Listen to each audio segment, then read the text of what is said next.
ផ្លូវមាន់បំពងជាមួយនឹងទឹកប៉េងប៉ោះថ្ងៃនេះខ្ញុំសល់ផ្លូវមាន់តិចតួចក៏ធ្វើញ៉ាំពេលថ្ងៃត្រង់ជាមួយកូនដោយសារតែថ្ងៃឡើងកូនខ្ញុំក៏ចូលចិត្តញ៉ាំខ្ញុំក៏ចូលចិត្តចឹងណាអញ្ចឹងក៏ធ្វើវា3ដុំឥឡូវនេះសូមមកមើលវិធីធ្វើទាំងអស់គ្នាការធ្វើនេះខ្ញុំមិនមែនជាចុងភៅជំនាញទេគ្រាន់តែថាយើងធ្វើជារូបមន្តប្រចាំផ្ទះសម្រាប់បងប្អូនណាដែលគាត់ចង់សាកនៅរូបមន្តថ្មីអាចធ្វើ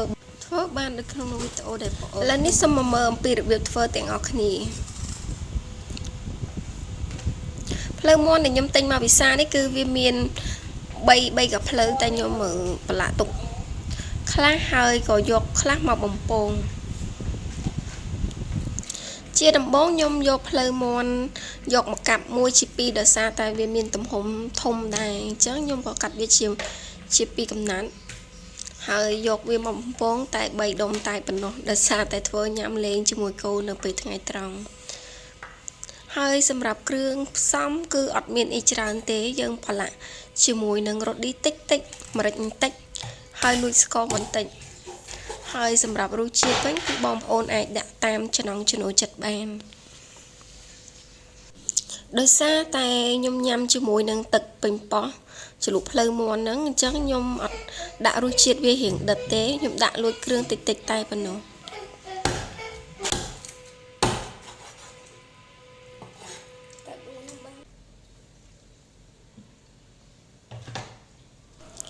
សម្រាប់ផ្លូវមាន់នេះគឺខ្ញុំធ្វើរបៀបញ៉ាំរូបមន្តគ្រួសារដែលខ្ញុំចេះធ្វើហើយមិនមែនជាដូចថាយើងដាក់ក្រឹកក្រំអីកណ្ដោប៉ុណ្ណាទេគឺអាស្រ័យទៅលើបងប្អូនដែលគាត់ចូលចិត្តបែបណាហើយអ្នកខ្លះក៏គាត់ចេះធ្វើអ្នកខ្លះក៏គាត់មិនចេះធ្វើអ្នកខ្លះទៀតគាត់ចេះធ្វើហើយតែគាត់ចង់ភ្លក់នៅរូបមន្តដូចថាតាមផ្ទះនីមួយរូបមន្តខុសៗគ្នាអញ្ចឹងគាត់ចង់សាកអ្វីថ្មីអាចធ្វើតាមនេះបានគឺខ្ញុំដាក់គ្រឿងគឺលួចតិចតែប៉ុណ្ណោះហើយឥឡូវខ្ញុំចាប់ផ្ដើមកាត់អាចឆ្អឹងវាបងប្អូនអាចឆ្អឹងនៅកណ្ដាលខ្ញុំអត់បានផ្លះចេញទេតែគ្រាន់តែថាខ្ញុំកាប់វារៀងឲ្យវាងាយស្រួលក្នុងការឲ្យម្សៅអីងាយជ្រាបចូលគ្រឿងចូលបានល្អអញ្ចឹងណាបងប្អូនហើយសាច់វាក៏ទន់ល្អ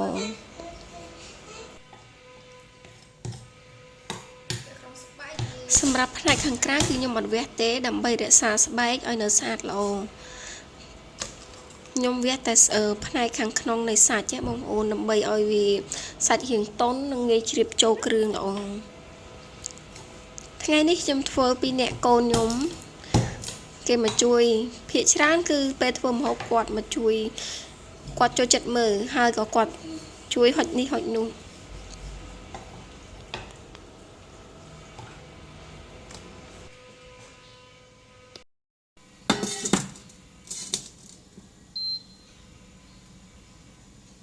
យើងដាក់ខ្ទះចូល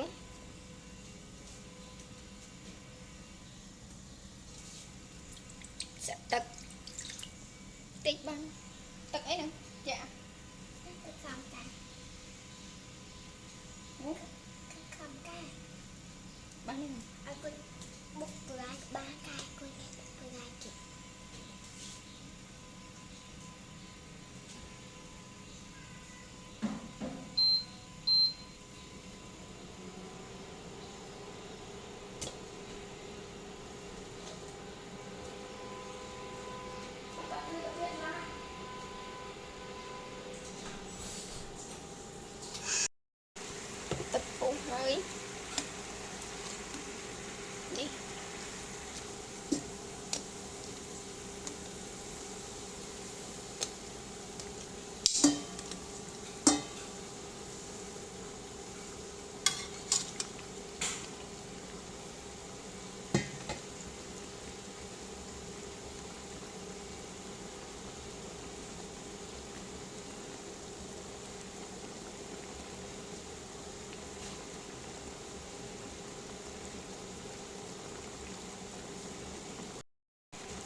tới chạm vào mũi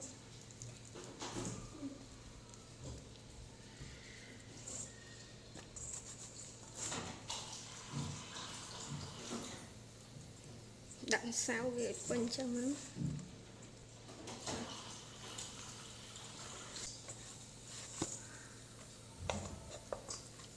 tục lắm okay.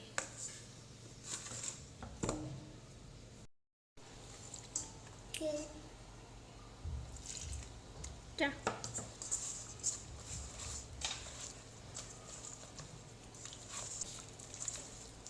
Đặt thêm tích chút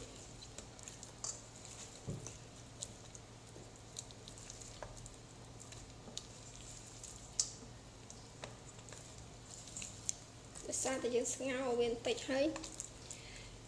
យើងស្ងោរវាបន្តិចហើយវាមានជាតិរៀងសើមសើមចឹងមិនថាមិនចង់ដាក់ម្សៅដាក់លាយទឹកតែវាមើលទៅវាស្ទើរ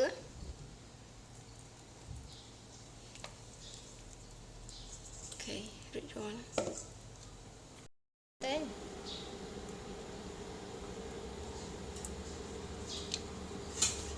តិចបាន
វាចាប់ដើមថយភ្លើងវិញមិញយើងដាក់ក្តៅខ្លាំង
ต้องบัดตะกัน